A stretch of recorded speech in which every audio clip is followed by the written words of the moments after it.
Hello, we're here with Ian Shepherd of Production Advice. He, as you may know, he recently published his new series on mastering, the Home Mastering Masterclass, which is awesome. I'm currently on week 2, as everybody else is, and it's just plain incredible to see a professional at work. So, Ian, do you want to maybe introduce yourself a little bit and maybe tell us a little bit about the class, your product? Yeah, sure. Thanks for having me. It's great to be here. I have been mastering for over 16 years now. I actually became a mastering engineer. It was pretty unusual. I became a mastering engineer straight out of college, basically. I did physics and music at university, and I left and worked for free at a kind of local studio around the corner from where my parents lived. And I sent off maybe 150, 200 letters to different studios asking for work. And I got a job at a company called SRT, Sound Recording Technology, who at that point I thought they did cassette duplication. Okay. I don't know if anybody out here remembers cassettes. But, well, I'm old enough. Yeah, I think hopefully most people listening to this will be just old, but not for much longer, right? I mean, right. No, a lot of people have no idea what those things are. That's right. But it turned out that they were not only doing cassette duplication, but they were a full mastering facility, and in fact they had recording facilities as well. So I went in there as a trainee, and they trained me from the ground up as a mastering engineer. And I worked there for 14 years. And I also got into doing some enhanced CD stuff, putting videos on the ends of CDs. In fact, one of my claims to fame is, I don't know whether, Björgvin, you've heard of Bob the Builder. No, yes, I have. You have? Okay. Yeah, well, fantastic. Yeah. So one of my claims to fame is that my enhanced CD for Bob the Builder kept Westlife, for a notoriously bad UK boy band, off the Christmas #1 for the first time ever, which I'm quite proud of, even though it's a slightly bizarre claim to fame. So I did enhanced CDs for them, and then I moved into DVD authoring, and now I'm doing Blu-ray authoring. But audio is my first love, and that's what I really enjoy doing.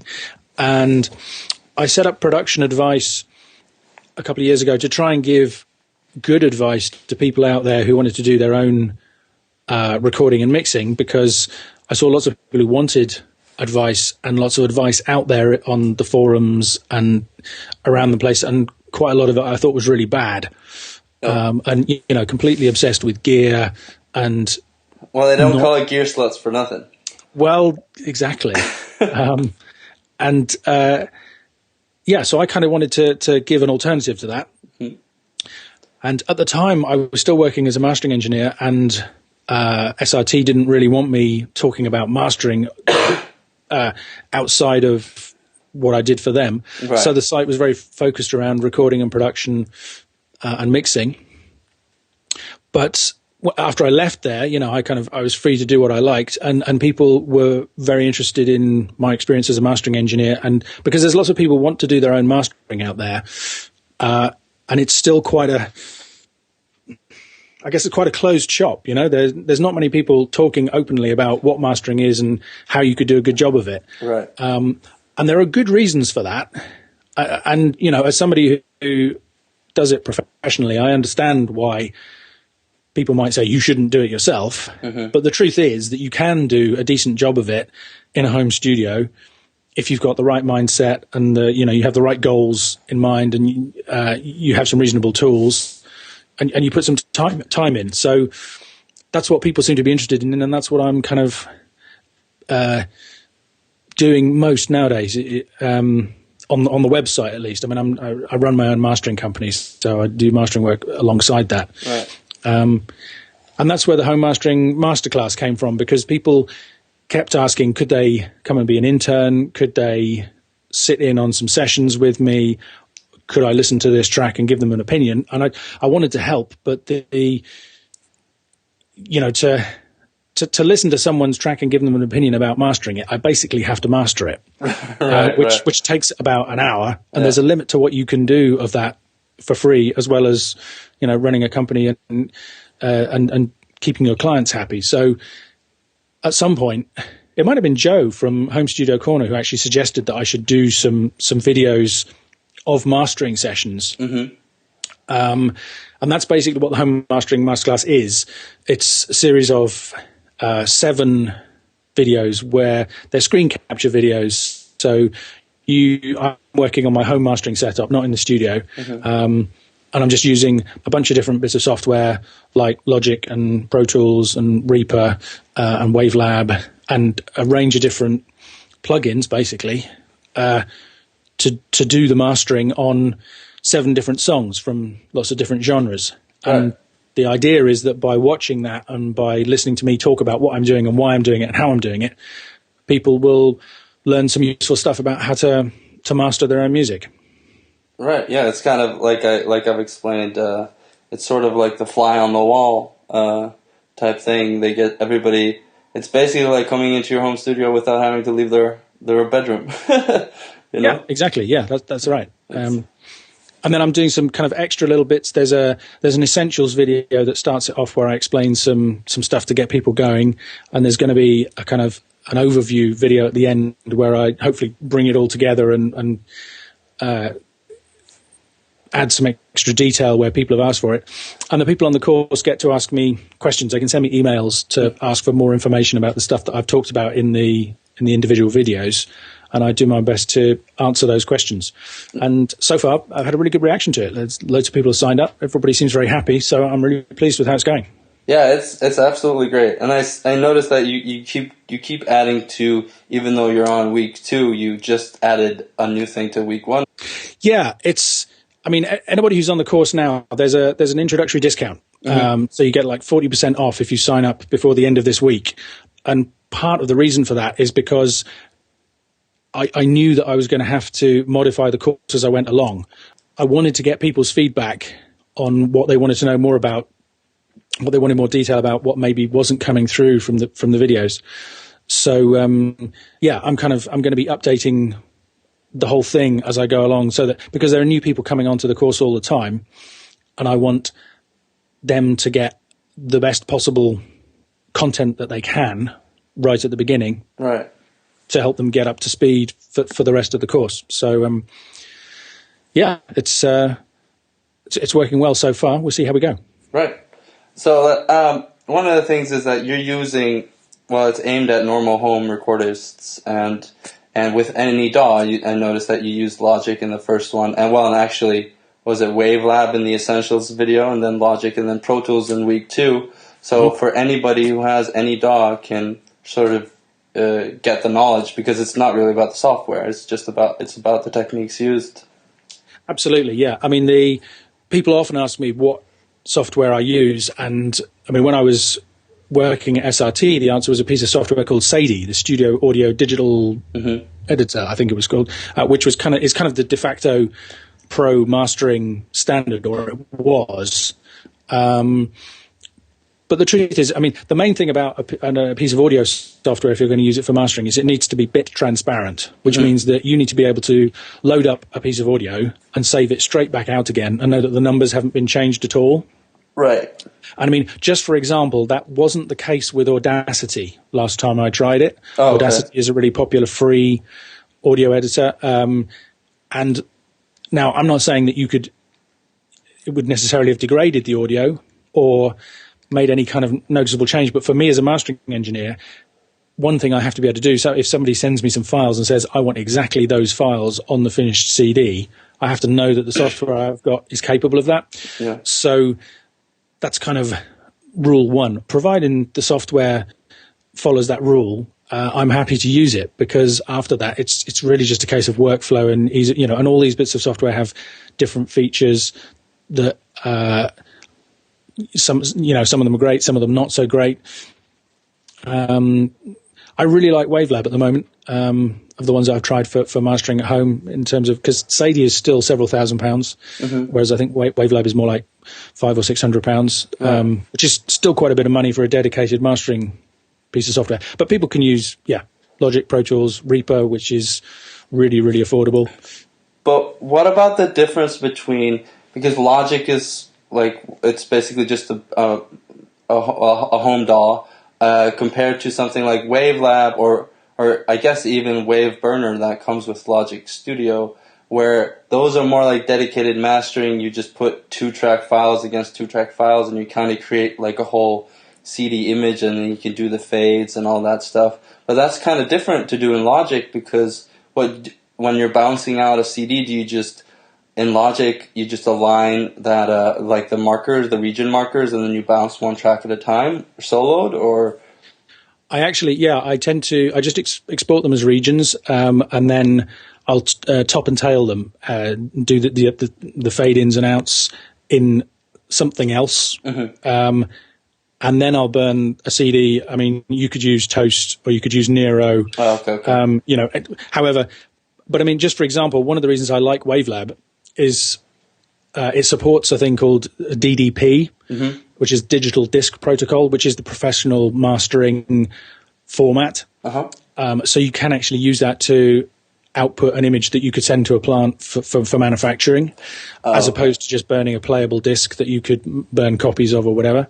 So that's for me personally, and it supports ISRC codes, which are these unique identifier codes you can embed on discs, right? All of that stuff. And one key thing for me is you can do audio crossfades with it, so you can have 2 tracks blending into each other, and then you can say, I want the ID there. Right. Whereas, just for example, if with Toast, I haven't used Wave Burner because it has problems with the DDP export, mm-hmm. so I never bothered to investigate it. But I mean, Toast, for example, is quite clumsy when you want to do that kind of thing. Right. And there's a dedicated piece of software for making DDP images, I think, that still doesn't allow you to do crossfades. So, that's what I mean.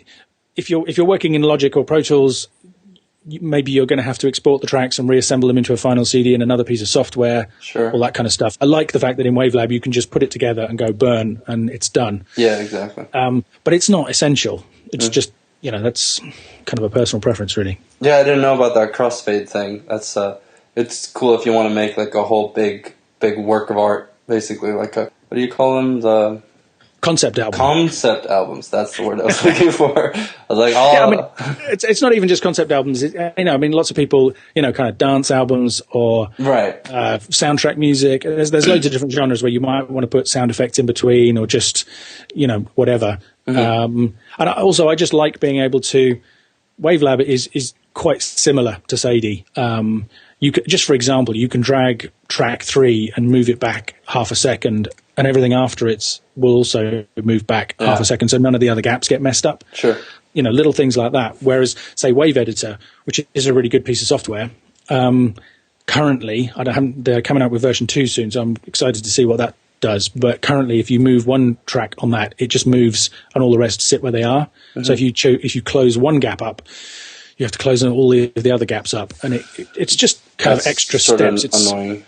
Yeah, it slows you down in terms of the workflow, because probably the most common alteration I get if I'm doing a master remotely, for somebody in another part of the world and they can't come into the session, usually they're happy with the sound, but quite often they'll say, "Oh, can we just stretch that gap out a bit, or maybe squeeze this one up slightly?" Mm-hmm. And that it's nice to be able to do that kind of thing fast and easily.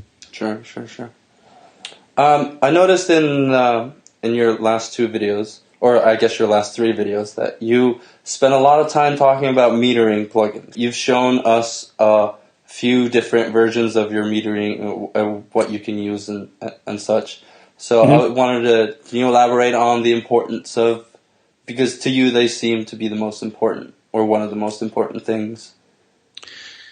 Yeah, after the monitoring. Yeah, right. Which, in this case, I don't have any control over what people are using for monitoring. Mm-hmm.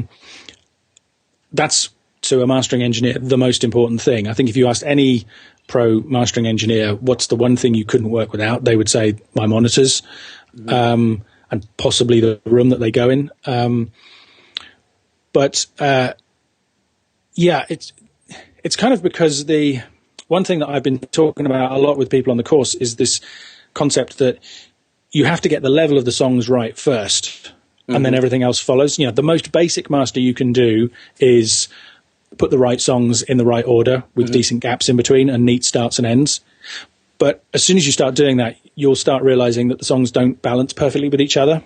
One of them will be a little bit quieter, one of them will be a little bit louder. one of them might need a little bit more bass, one of them might need a little bit more treble, and then you get into the creative aspect of mastering, which is trying to improve on that. Mm-hmm. But there's this psychoacoustic effect called the Fletcher-Munson curve, right, which basically describes the sensitivity of our ears. And what it means is that if we hear stuff that sounds louder, we think it has more bass and treble. And it's the reason that old-fashioned amps used to have a loudness button on them, so that you could turn it down for listening late at night. And you push this button, it would add a little bit more bass and treble to keep it sounding good. Otherwise, it would sound thin and dull to us. And what that means is that if you're mastering, it's important you're listening to the music at the right level, and that you listen to all of the songs at the right level that they should be within the album to make the right decisions about what EQ and maybe what compression you're going to use for them. And if you want to know, you can use your ears to decide how loud something is, but it's very helpful, especially when you're starting out, to have some kind of visual feedback on that. And that's where the metering comes in. So when I was trained to be a mastering engineer, I used analog VU meters, needles. Oh, okay, yeah. The needles that kind of, go up into the red, 0 to +3. Sure. And actually, those are still what I'm most comfortable with. And in fact, on the course, I recommend that people use a virtual VU meter. You can get some VU meter plugins that you can use to help judge loudness. They're a really good way, actually, of getting the loudness of or the level of a song right. So yeah, that using the right metering is crucial to helping your ears make good decisions about the loudness of songs, and that's the kind of the first stage to getting a good master. Yeah, I saw you spent some time on trying to get us to get on the VU meter to +2, hovering around 0, and that if you do a master like that, it would have enough of a dynamic range without being too loud. Yeah, that's right. You need to be calibrated correctly on the digital scale to get that right. If the VU meter is calibrated wrong, you'll end up pushing it too high, and you'll either get clipping or distortion, or you'll too much limiting or compression. But yeah, once the VU meter is calibrated, then it's a really reliable way of deciding how or seeing how loud the music is, or how loud the meter thinks the music is, and then, kind of figuring out whether your ears agree with that, and if they don't agree with that, why. And that's when you start making decisions about what else to do with the sound and how to master it, basically. Right. Yeah, and it's incredible how much just the volume of the track can influence how it fits with another. Like when you were balancing You Are Now and Obvious in week 2, when one was a little too loud, it just didn't sound right. But once you got that balance, even if it was a dB or two, it's just like, it sounds more like a compilation album. Exactly. Yeah. I mean, and that's what it's all about. And it's an interesting paradox, really, that when I'm mastering, more often than not, I'm trying to do less rather than more. Sure. And sometimes I kind of stop in the middle and I think, people are paying me to do almost nothing. But I'm completely comfortable with that, because the little things that I do are so important. Yeah. It is a bizarre paradox. I mean, mastering is quite bizarre in lots of ways. It's bizarre that you can have such an influence on the sound with just a stereo file as opposed to a multi-track mix, because people come to you and they say, can you lift the guitar solo out a bit? And you go, well, no, it's just a stereo mix. But you say, but let me try this. And you do something and they go, that's it. That's exactly what I was looking for. Yeah. So just with a little bit of EQ and the right changes in the right places, you can make apparently very big changes to the way the tracks are perceived. Right. So it's all about knowing how little to do often, and then how much to do at other times. It's kind of hard to explain, but and another thing it's interesting for me doing the course. I mean, they do say that trying to teach somebody how to do something is a great way to understand it yourself. Oh, absolutely. And I feel like after 16 years, I've got a reasonable understanding of mastering, but I am still learning stuff all the time. And one of the things that kind of jumps out at me from doing the course is it's almost less important what I do than how I do it and why. Right. Like, you know, and the levels are a great example. People kind of think, oh, I need to add bass when I master, and I need to add compression, and I need to limit, and I need to boost the level. And those are all things that you might do, but until you've set the level right, you won't know whether you should do those things or not. Yeah. And it's kind of understanding what the final goal is, you know, which is this perfect balance, finding the sweet spot of level versus compression. And another thing is balancing songs, not matching them. People often talk about mastering, matching things. Yeah. And that's not what it's about. If you matched the sound of all the songs on an album, you'd have something that was completely dull. Well, not completely dull, but that, you know, you're taking away a load of the stuff that makes it interesting. But what you want to do is balance things so that this song, which is a little bit quiet, is just loud enough so that it still feels close and intimate. And then when the next song kicks in, it really hits you. Yeah, and if that song were lower, it wouldn't give that impact. That's right. And if it's too low, the next song will hit you too much. Right. Or after the loud song went before it, you won't hear enough of the quiet one, you know? I mean, quite often you do turn quiet tracks up quite a lot so that they still sound quiet, but they are quite loud, so that they work in kind of noisy environments or in when people turn the volume down or have it on in the background. And again, it's that fine-tuning, that balance, and making those tiny little changes. And, it's not uncommon to make a level tweak of, say, half a dB on a song, which in a mix, I mean, half a dB is nothing. Right. Quite often.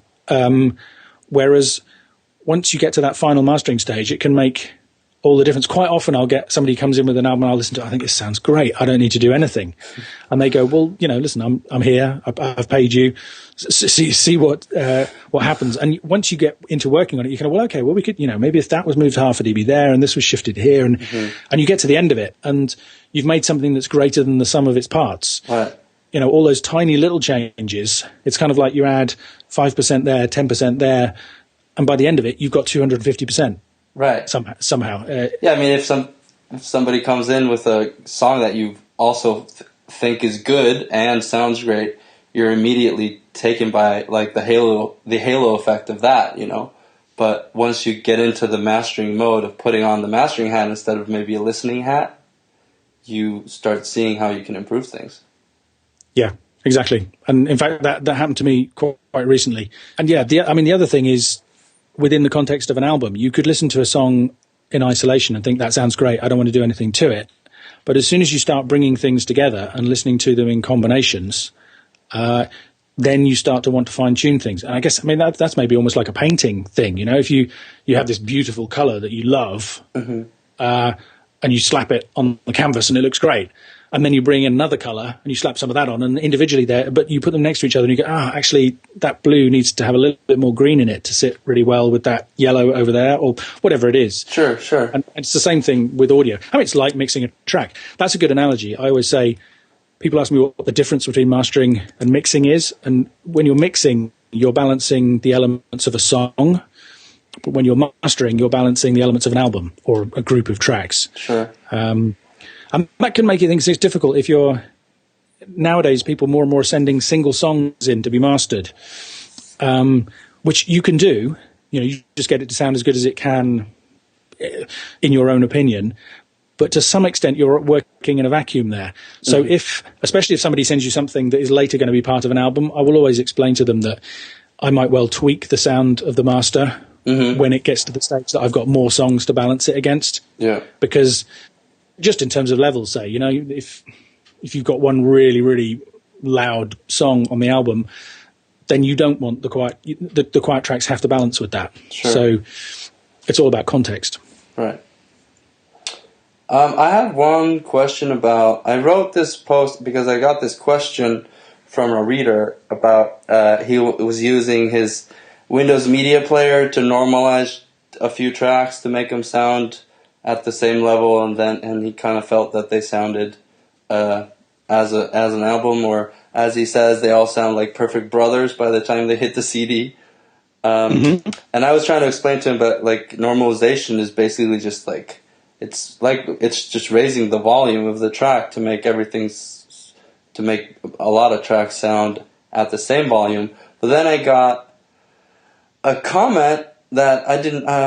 I wasn't really sure how to answer, because his question is whether or not to begin the mastering process with a normalized audio file, because mixers and home mixers probably they just bounce their mix to a stereo file, and there's probably a checkbox in Logic or whatever that says normalize, and it's turned on or whatever. So my question is, what is the difference between checking that checkbox or not checking that checkbox? And does it make a difference if you mix at a level that is masterable? The first thing to say is there are different kinds of normalization. Mm-hmm. There's peak normalization, which measures the peak level and sets all of those to be equal, which usually at 0, which is the least effective version of normalization, because the peak level of a signal doesn't tell you very much about its loudness. Sure. It's the average level, the RMS level that tells you more about how loud it sounds. And if you want to even out loudness, which is usually the point of normalization, then there are more sophisticated types of normalization which will analyze the average level of the songs and balance them in that way. That's more effective in terms of getting consistent playback volumes. Mm-hmm.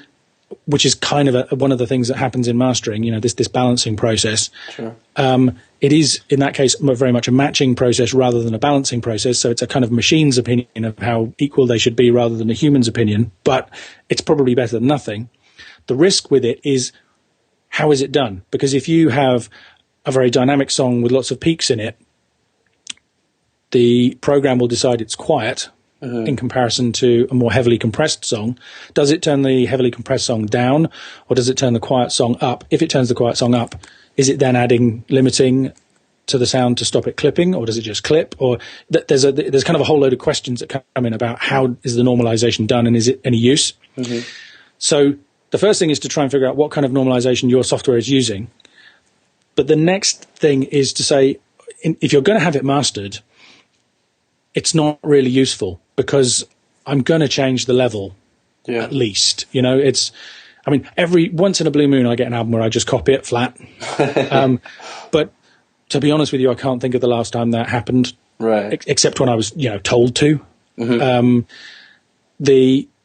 Usually at the very least you're going to tweak the levels of different tracks relative to each other. So at that point, you're undoing the decisions made by the normalizer anyway. Sure. Yeah, exactly. And really, any kind of gain change is audio processing, and any kind of audio processing, in theory, gives you a loss of sound quality. In practice, I don't think changing the gain in most modern DAWs is going to have any noticeable effect, especially if you're working at 24-bit. Turning the level up or down by 3 dBs won't make any great difference. Yeah. But since you don't need to do it, you might as well not bother. Yeah, might as well skip it. Yeah. Lots of people talk about leaving Headroom when they send things to the mastering house.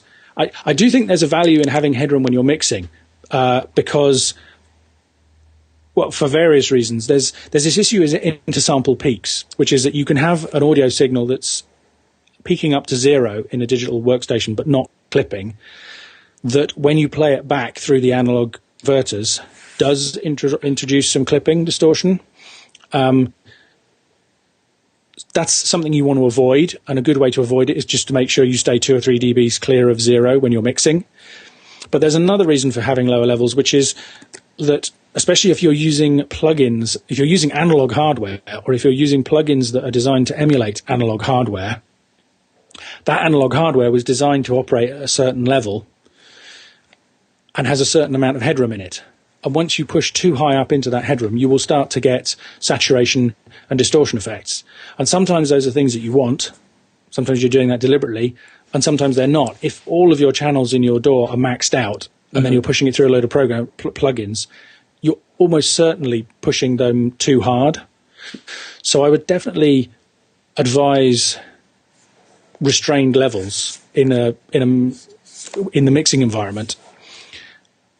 Having said all of that, if something is peaking at 0 when it comes to mastering, it doesn't matter because we just turn it down. Right. Again, in theory, there's a quality loss, but in practice, you're unlikely to be able to hear it. So when you say, I've advised, and I've read people advise to say, like, well, if you want to give it to a mastering engineer, you should make sure that it's not peaking. It should be peaking at like minus 3 dB. But I guess that doesn't matter anymore because you can just turn the gain down, right?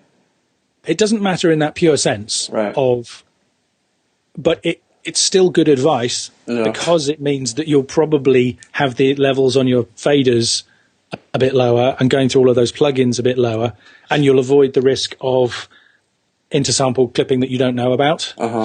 I mean, just another. Most converters sound better if you leave them some headroom, especially prosumer or consumer converters. So, trying to just recording something in, if you're recording an acoustic guitar with some mics, giving yourself 6 dBs of headroom. If you're recording 24-bit, that's absolutely fine. And the converters will probably sound better than if you try and get it peaking right up near zero. Right. So I think it's still good advice, even though actually in terms of the one time when it does matter in mastering is if people have used some kind of maximizer or heavy bus compression on the mix as to do their own mastering, and it hasn't worked out that well. Oh yeah. My course is all about how it is possible to do good work mastering at home, but lots of people are trying to do mastering at home and not managing to do a good job. And in that case, in that sense, there's headroom there that the mastering engineer can't get back. If you've got an L1 shaving 6 dBs off of every song on your album, that's valuable information there that I can't ever get back. So in that case, I definitely would want that process removed and the gain backing off. Exactly. So I guess what I'm saying is, technically you're right. There's not really, and it doesn't matter if something peaks at zero in terms of supplying it to a mastering engineer, but in terms of giving kind of general advice that will do nobody any harm, suggesting that people kind of give 3 or 6 dBs headroom on a 24-bit file is a good idea. Sure. Yeah, so I was wondering what we can expect in the next 5 weeks of the Home Mastering Masterclass. Sure. Well, more of the same. Basically, it's me mastering. The idea. What I've tried to do is structure it so that it starts out fairly simply. In the first video, it's just there's not even a level adjustment needed because the track was already supplied at a good level. So it was just about making some EQ decisions, some gentle compression and limiting, and the job was done. With the second video, there were some level changes needed and more aggressive compression, and I used a bit of stereo processing to really bring the track to life. That was awesome. I really liked that. It just gave this image. It was subtle. Well, on the meters or on the plugin, it wasn't maybe subtle or subtle enough for you at least. But it really widened the track to the extent that it was broader and nicer to listen to. And I was listening to it on headphones, so it was really nice to listen to. And it didn't do any. It didn't hurt. It didn't hurt. Yeah, it didn't hurt the track at all. It just made it so much better. Yeah, absolutely. And I mean, that's kind of a rule of thumb for mastering is whatever you do no harm. There are songs where I think, this would be nice if I could put some stereo widening on, and you put it on and you think, actually, well, I kind of like the effect of that, but it's, I don't know, bringing up the reverb or, taking too much away from the vocal or making something else too loud, and you can't do what you might ideally like to do. And that maybe is the case then for going back to the mix. Sure. But yeah, so stereo processing is something that you can use carefully. In the next video, it's completely different. The first song was a pop song. The second song was a dance track. The third one is a piece of soundtrack music by Dominic Johnson, who's this great multi-instrumentalist. It's got real strings on it. It's got real percussions, just this lovely sounding thing. And in that, I use parallel compression. Oh, nice. As a way to add some kind of richness and depth to the sound without any kind of squashing of the peak stuff. Because I know that Dominic is very concerned about that kind of stuff, and it's a useful technique. Video 4 is a metal track by a band called Any Last Words from Australia, and the interesting thing about that is, even though it's metal, which is a really kind of aggressive genre, my instinct when I listened to it was that it sounded a bit clean. Oh, so okay. in that, I'm using some saturation and distortion effects to really kind of get the best out of that, or kind of give you an alternative perspective. And make it more aggressive sounding? Yeah, just kind of add some dirt, add some grit, some some extra flavour into the sound. That sounds not a huge amount, but just kind of enough to really make it work, I think. Sure. The week after that is, I guess I've called it a pop rock epic. It's pop rock. It's Joe Gilder from Home Studio Corner, which I think is, and it's a song called Behold, which I think is the song that he's been using in his own production club. So the guys who are signed up to that have been working through with him the recording and mixing of that, and so in this one I'm going to master it. And that one, the topic that I've kind of highlighted is MSEQ, mid-side EQ, where you can process the center or the edges of the signal separately, which is a pretty powerful technique.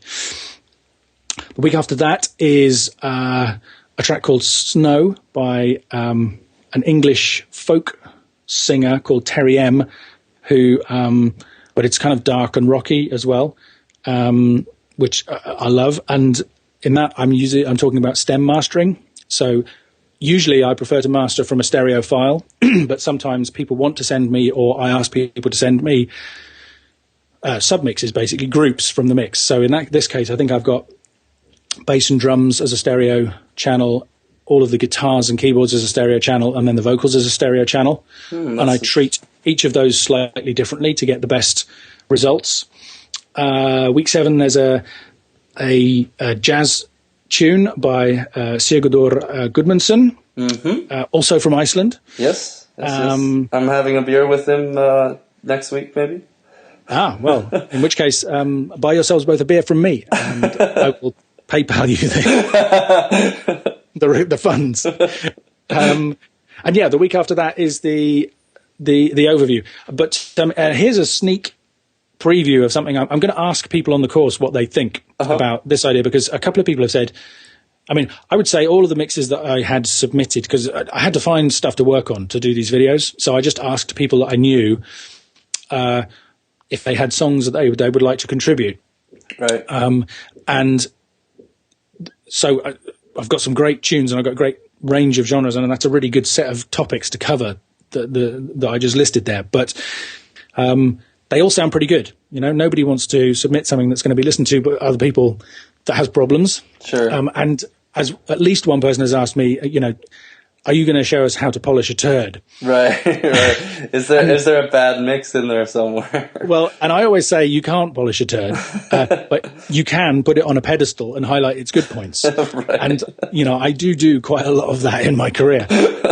So an idea that I've had, and we'll have to see how this works out. I was going to ask people on the course whether they would like to submit what they think of as problem mixes. You know, not literally turds, but if they've got something that, you know, they're really struggling with, or that they think will be a real challenge to master, it might be fun to get a bunch of those in from people, and see if I can maybe do a bonus video where I really have to kind of do something a bit more radical to something to make it work. Pull out all the processors. Maybe, yeah. The most extreme EQ boost I have done in my career so far was adding 42 dBs of at 42 hertz. Wow. That was on a reggae tune from. What was the cue on that? It was narrow. It wasn't that narrow, because I mean it needed a lot of bass adding. Right. The thing that amazed me was that it came off vinyl. Oh, really? And I managed to do that without getting obscene amounts of rumble. You know, I mean, it really worked. Wow. But you know, that's the exception rather than the rule. Right. So yeah, we'll see whether that. And you know, I'm going to. It's really good running this as a course, getting the feedback from people, hearing what they need to hear more about. And you know, so I'm going to answer the questions that they bring up, and you know, try and make sure that everybody gets what they need out of it. Right. Yeah. So that everybody knows that if you sign up, it's 40% off until. Friday night? Is that correct? Correct, this Friday, yep. And a chance to send emails and get feedback and personalized answers to your questions. Exactly, yep. So that's pretty cool. Well, thanks for your time, and thanks for all your valuable information. And I recommend everybody that's interested in home mastering or mastering in general, just go check it out. Thanks a lot. Thanks for having me. I've enjoyed it. It's been great.